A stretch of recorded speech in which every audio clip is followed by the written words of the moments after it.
আসসালামু আলাইকুম। নেক্সাস টেলিভিশনের স্টার মম অনুষ্ঠানের পক্ষ থেকে আমি উম্মে জোহরা হক আপনাদের সাথে থাকছি। আমার 3 সন্তান এবং আমি, আমার মাতৃত্ব এবং 3 সন্তানের গল্প নিয়ে আজকের এই পর্ব। মা শব্দটা, মা হওয়াটা, এটা একটা আল্লাহ তাআলার নিয়ামত। অনেক অনেক সৃষ্টির মধ্যেই মা হতে পারছেন না বা কোনো অসম্পূর্ণ থেকে যাচ্ছে তাদের লাইফ, তখন তারা বুঝতে পারে মায়ের কষ্টটা বা সন্তানের কষ্টটা। মা হতে গিয়ে একটা সন্তানের মুখ দেখে, সেটা চরম আনন্দের। আমারও সে তেমনি আল্লাহ তাআলার কাছে অশেষ অশেষ অশেষ ধন্যবাদ। আল্লাহ তাআলাকে আমাকে সুস্থ 3টা সন্তান দিয়েছেন। আমার আর চাইবার কিছুই নাই। আমি অনেক ত্যাগ, অনেক তিতিক্ষার ফলে এই 3টা সন্তান পেয়েছি।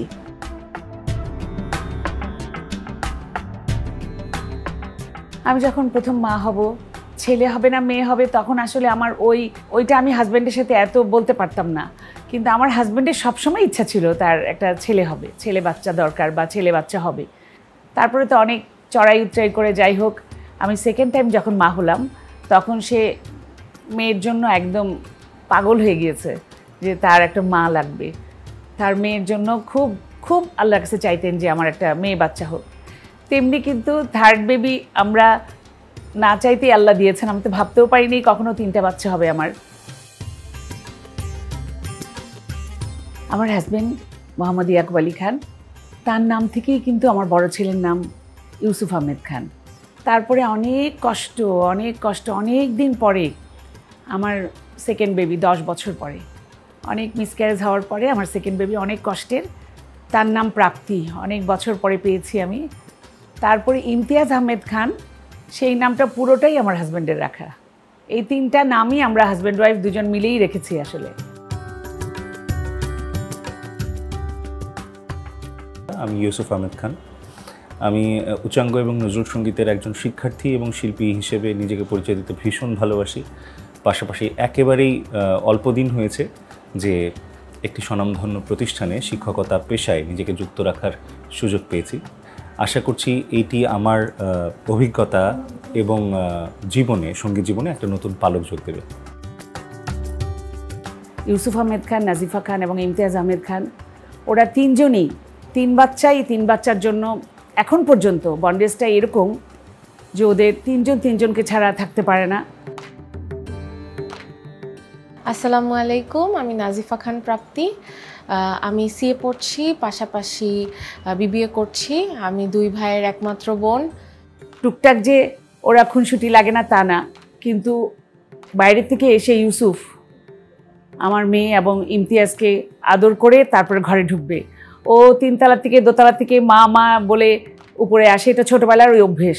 এখনও বিয়ে হয়ে গিয়েছে, এখনও সে এভাবেই ডাকাডাকি করে। এবং সত্যি সত্যি 3 ভাই বোন, একটা জিনিসও ওরা ভাই বোনকে রেখে খায় না। আমি ইমতিয়াজ আহমেদ খান, বর্তমানে পড়াশোনা করছি নর্থ সাউথ ইউনিভার্সিটিতে কম্পিউটার সায়েন্স সাবজেক্টে। আমি ছোটোবেলা থেকেই গান করি, গান নিয়েই আছি, এখনও শিখছি। সবার ছোট হিসেবে সবসময় তাদের থেকে অনেক বেশি আদর পেয়ে এসেছি এবং পুরো বাসায় সবচেয়ে বেশি আদরে আমিই ছিলাম মনে হয়। এবং ওদের সাথে আমার সম্পর্ক অনেক ভালো। আমরা 3 জন বন্ধুর মতো একজন আরেকজনের সাথে সব কিছু শেয়ার করি এবং যে কোনো প্রবলেম হলে দেখা যায় আমার ভাই বোন সবার আগে আমাকে হেল্প করার জন্য এগিয়ে আসেন। আমি জানি না পরিবারের বড় সন্তানরা আসলে কীরকম হয়ে থাকেন, কারণ দূর থেকে মনে হয় দেখে যতটুকু যে তারা ভীষণ রেসপন্সিবল হয়ে থাকেন।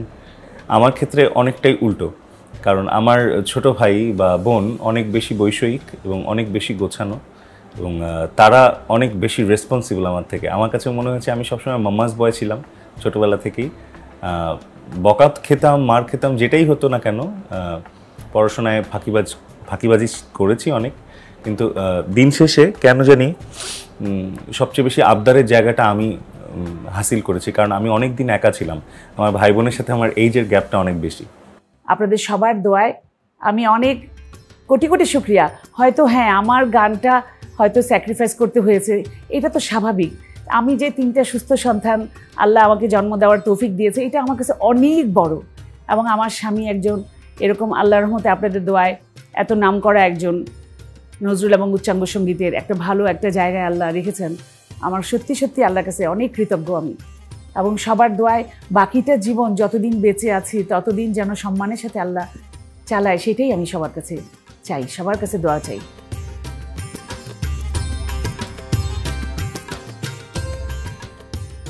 অনেকক্ষণ তো আমার বাচ্চাদের এবং আমার গল্প করলাম, এবারে ছোট্ট একটু বিরতি, আমার সাথেই থাকুন।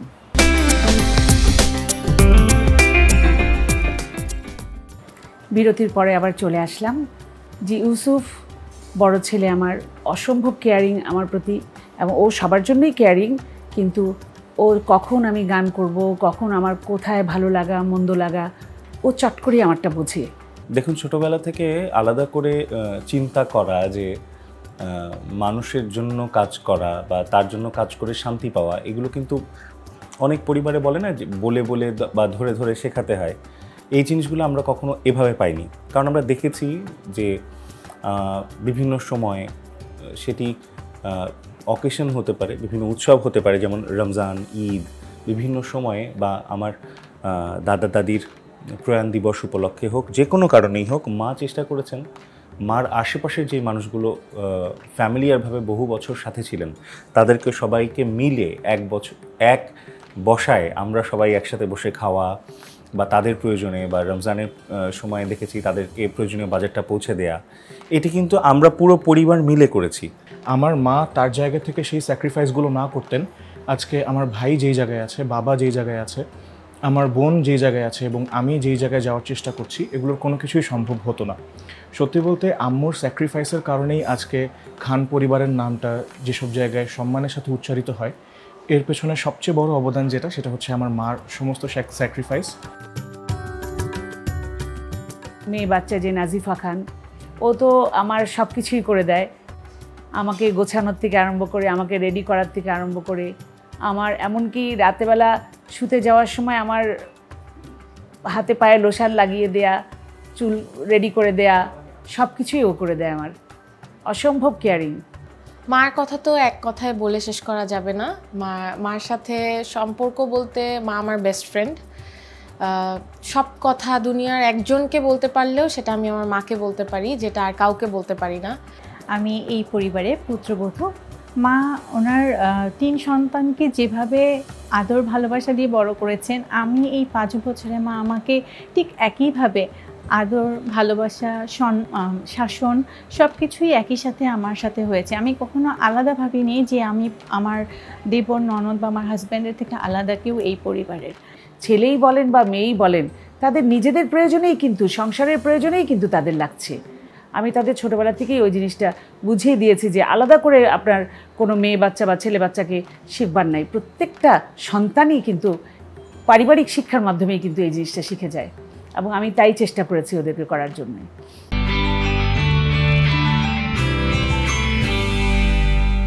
প্রিয় রং? আমার প্রিয় রং অনেকগুলোই, তবে সাদা আর পিঙ্ক বেশি পছন্দের। কালো। প্রিয় রং পাউডার ব্লু। আমার প্রিয় রং নীল। ভ্রমণের জন্য প্রিয় জায়গা? সব কিছুই পছন্দ, সব জায়গায় বেড়াতে পছন্দ করি। রাঙামাটি। কক্সবাজার। বাংলাদেশের ভেতরে হলে সিলেট। প্রিয় সিনেমা? উত্তম সুচিত্রার সমস্ত ছবি আমার পছন্দের। গল্প হলেও সত্য। জাব উই মেট। পছন্দের পোশাক? শাড়ি। পছন্দের পোশাক পাঞ্জাবি ছিল, এখন শার্ট। পছন্দের পোশাক সালোয়ার কামিজ। Fashion icon? আসলে কাউকে ওরকম করে আমি করি না, আমার নিজেরই একটা, নিজেই নিজের মতো করে এই একটা সাজেই আমি সবসময় থাকি। মা। ইউসুফ ভাইয়া। প্রিয় খাবার? নর্মাল বাঙালি যেটা, ডাল ভাত। মার হাতে যে কোনো কিছু, ভুনা খিচুড়ি, সাথে বিফ, একটু মিষ্টি আচার। কাচ্চি বিরিয়ানি। কি হতে চেয়েছিলেন? বড় হতে তো সঙ্গীত শিল্পীই হতে চেয়েছিলাম, হয়েছি ওইটা আলহামদুলিল্লাহ।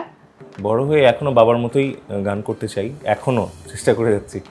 প্রথমে ইচ্ছা ছিল ডাক্তার হওয়ার, আমি সেই জন্য পড়াশোনাও করছিলাম, বাট ট্র্যাকটা কোনোভাবে চেঞ্জ হয়ে এখন সিএ হয়ে গিয়েছে। এখন সিএ হওয়ার খুব ইচ্ছা। আমি সঙ্গীত শিল্পী হওয়াটাই আমার স্বপ্ন, কিন্তু একজন ভালো মিউজিক ডিরেক্টর হতে চাই আমি। প্রিয় ব্যক্তিত্ব? আমার মা। বাবা এবং মা। প্রিয় ব্যক্তিত্ব আমার মা অবশ্যই। আমার বাবা। শান্তির জায়গা? আমার সংসার। মা। আমার বাসা অবশ্যই। বাসা অবশ্যই আমার বাসা। নিশীথ স্বপ্ন সম ভুলিও স্মৃতি মম। সত্যি বলতে ছোটোবেলা থেকেই আমার উপর এক্সপেকটেশনস অনেক বেশি, যেহেতু উস্তাদ ইয়াকুব আলী খানের ছোট ছেলে আমি এবং ইউসুফ আহমেদ খানের ভাই। স্বাভাবিকভাবে দর্শক শ্রোতা বন্ধুরা অনেক কিছু আশা করেন আমার থেকে, কিন্তু সত্যি বলতে আমার পরিবার আমাকে কোনোদিনও এই চাপটা অনুভব করতে দেয়নি। তারা আমাকে মিউজিক শিখিয়েছে, বাবার থেকে যেরকম গান শিখেছি, ভাইয়ার থেকে মিউজিক কম্পোজিশনের লেসন্স নিচ্ছি, কিন্তু খুব প্রেশার কম নিয়ে আমি সামনে আগানোর চেষ্টা করছি। নিজের রেগুলার লাইফটাকে যেভাবে চালানোর চেষ্টা করছি, তার পাশাপাশি আমার মিউজিক লাইফটাকেও চালানোর চেষ্টা করছি। তো এক্সপেকটেশনস আছে সবার, কিন্তু পরিবারের কল্যাণে প্রেশারটা একটু কম। নয়নে বাড়ি ঝরে শাওন রাতে যদি, শাওন রাতে যদি, শাওন রাতে যদি। এবারে ছোট্ট একটু বিরতি, আমার সাথেই থাকুন।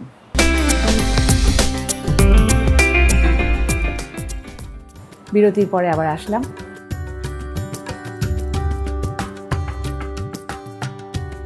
ছোটবেলা থেকেই গান করছি এবং সঙ্গীতে হাতেখড়ি আমার মার কাছে। তারপরে অল্প অল্প করে গান করা, কিন্তু একদম সিস্টেমেটিক ওয়েতে করা আমার স্বামী মোহাম্মদ ইয়াকুব আলী খানের কাছে। বিয়ের পরে আমি গান করছি। সমস্ত কিছু সংসার সামলিয়ে গান করা একটু সত্যিই কষ্টের, তারপরে আমি চালিয়ে গিয়েছি। আমরা একসাথে কাজ করেছি বুলবুল ললিতকলা একাডেমিতে, অনেক বছর আমি শিক্ষকতা করলাম। তারপরে এখন বাচ্চারা বড় হয়েছে, ওদেরকেও তালিম দিচ্ছে ওর বাবা, আমাকেও দিচ্ছে। পরিবারের প্রতি দায়িত্ববোধও বেড়ে গিয়েছে আমার। সেই জায়গা থেকে অনেকখানি আমি মানে কাজটা ছেড়ে দিই, কিন্তু সেই অনুযায়ী আমার যতটুকু আরও গানে অগ্রসর হওয়া উচিত ছিল সেইটুকু হতে পারিনি আমার দায়িত্ববোধ থেকে, যে বাচ্চারা আরও একটু ভালো করুক, বা আমি যদি সংসারের দিকে একটু মনোযোগী না হই তাহলে দেখা যায় ওরা লেখাপড়ার পাশাপাশি গানটা সত্যি অনেক কষ্টের হয়ে যায়। তখন আমার স্বামী এবং বাচ্চা কাচ্চার কিছু, আমার কিন্তু কোনো বাধা ছিল না সঙ্গীতে, বা আমার সংসার করব, আমি গানটা করতে পারবো না, সেরকম কোনো বাধা ছিল না, কিন্তু দায়িত্ববোধ থেকেই আমার আস্তে আস্তে সরে দাঁড়ানো। অনুরাগ কোন কোন দিলে দেহে, বুকে প্রেম কেন নাহি দিলে, আমার ছুঁয়াছিলে।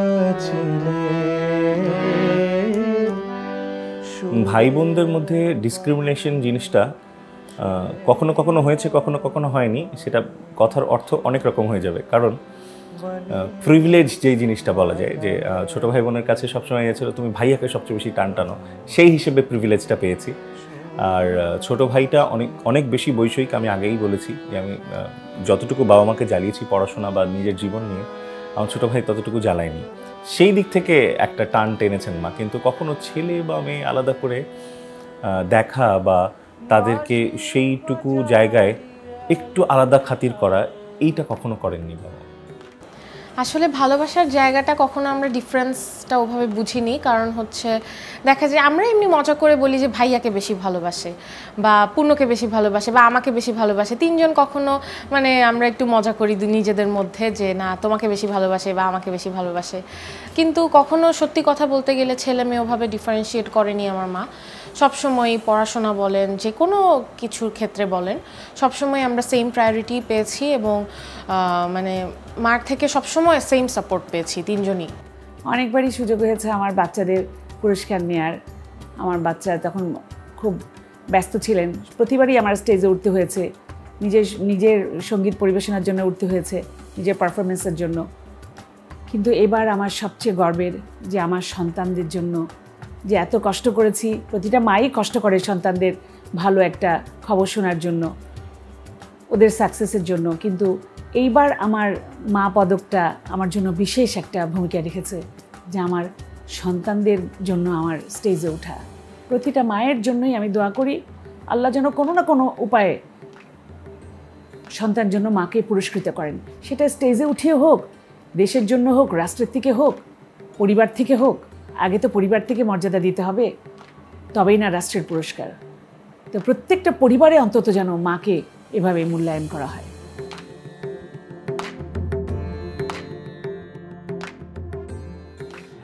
এই পর্যায়ে আমরা চলে এসেছি স্টার মমের প্রশ্ন কার্ড রাউন্ডে। চলো প্রশ্নগুলো দেখি কি আছে। সন্তানের কোন দিকটা আপনাকে প্রাউড করে? আমার 3 সন্তানেরই মানবিক দিকটা। আমার প্রথম প্রশ্ন, মা সবসময় কোন জিনিসটা ভুলে যায় যে উনি মা, আমরা সন্তান, সে নিজে বাচ্চা হয়ে যায়? এবার আমারটা দেখি, সারাদিনের মধ্যে আপনার পছন্দের কাজ কোনটি? ঘর গুছানো এবং রান্না করা। আমারও প্রশ্নটা একদম সেম, যে সারাদিনের মধ্যে পছন্দের কাজ কোনটি। আমি গান শুনি, শুয়ে থাকি, কারণ ম্যাক্সিমাম টাইম বাইরে থাকি। তো সারাদিনের মধ্যে পছন্দের কাজ হচ্ছে আমার শুয়ে থাকা। পরের প্রশ্নটা আমার হচ্ছে, কোন কোন ব্যাপারে এমব্রেসিং হন? কোন কোন ব্যাপারে? আসলে যদি আমার কোনো ব্যাপারটা পছন্দ না হয়, সব ব্যাপারেই হই, পছন্দের কোনো জিনিস না হলেই হই। মাকে সাধারণত আমাদের কিছু বলতে হয় না, কিন্তু যখনই বলার পরেও বুঝতে চায় না বা মনে হয় যে পুরা দুনিয়া বিপক্ষে চলে গেছে, মা তো আমার পরে থাকার কথা, কিন্তু ওই সময় মাও দুনিয়ার সাথে মিলে আমার বিপক্ষে চলে যায়, তখন একটু খারাপ লাগে, খুব খারাপ লাগে। আপনার হিডেন ট্যালেন্ট কি? হিডেন ট্যালেন্টটা কি বলবো, এটা হিডেন ট্যালেন্টটা আসলে গান করা, গান করি, এটাই আর কি। তোমার হিডেন ট্যালেন্ট হচ্ছে তুমি যে কোনো জায়গা থেকে সবকিছু বুঝতে পারো। এটা হতে পারে হ্যাঁ। এটা ইন্ডিয়ান মা তো, এটা প্রত্যেকটা মাই বুঝতে পারে। আমার হিডেন ট্যালেন্ট হচ্ছে আমি বুঝতে পারি যে আম্মু বুঝতে পারছে, এটা হচ্ছে আমার হিডেন ট্যালেন্ট। সব ভাই বোন বুঝতে পারে না। জীবনের কোনো আক্ষেপ আছে কিনা? আমার কোনো আক্ষেপ নাই, আলহামদুলিল্লাহ, সব দিক দিয়ে আল্লাহ আমাকে পরিপূর্ণ করেছেন। আর আমারও প্রশ্ন সেম, জীবনে কোনো আক্ষেপ আছে কিনা। আক্ষেপ এর জায়গাটা এরকম যে হয়তো ছোটোবেলা থেকে, আরেকটু আগে ছোটোবেলা থেকেই যতটা সময় থেকে বাবা মা চেয়েছে আমি আমার গান নিয়ে আর বাবা মার ভিশনটা নিয়ে আরেকটু আগে সিরিয়াস হতে পারলে খুব ভালো হতো। আর ওরকম ভালো রেজাল্ট বা ব্রিলিয়েন্ট রেজাল্ট কখনোই দিতে পারি নাই, সেটা নিয়ে আমি আক্ষেপ নাই, কিন্তু দিতে না পারার কারণে আব্বু আম্মু যা ফেস করেছে সেগুলো নিয়ে আক্ষেপ আছে। সামাজিক দায়বদ্ধতা, অবশ্যই সামাজিকভাবে আমাদের প্রত্যেকেই আমাদের এই দায়িত্বটা নেওয়া উচিত। প্রত্যেকের, আপনি সিনিয়র জুনিয়র যারাই আছে বা একটু অল্প পয়সার বেশি পয়সার, প্রত্যেকের কাছেই আমাদের তাদের পাশে দাঁড়ানো। অবশ্যই বিপদে আপদে, কষ্টে, অসুস্থতায় কেউ থাকলে যেইখান থেকে পারি, যখন যেভাবে সম্ভব, অবশ্যই আমরা যেন সবার পাশে দাঁড়াতে পারি। প্রতিটা মায়ের জন্য বলছি, আপনারা সবাই ভালো থাকবেন, আনন্দে থাকবেন, সুস্থ থাকবেন এবং পরিবারের সবাইকে ভালো রাখার চেষ্টা করবেন। আমি এখানে ছোট্ট একটা কথা অ্যাড করি। বলো। স্টার মম অনুষ্ঠানটার জন্য বলছি না, আমি কিছুই হতে পারিনি, কিন্তু আমার মা সেরা মা বলেই তিনি স্টার মম। ঠিক এরকমভাবেই প্রত্যেকটি সন্তানের মা এক একজন স্টার মম। আর আমি বিশ্বাস করি যে অবশ্যই যে যেখানে আছেন, যে যেই কাজে আছেন, যে কর্মক্ষেত্রে আছেন বা কর্ম না করছেন, এমনি ভালো আছেন, তাদের প্রত্যেকের উচিত ভালো কাজ খারাপ কাজ যাই করেন না কেন, দিন শেষে মাটাকে ভালো রাখা।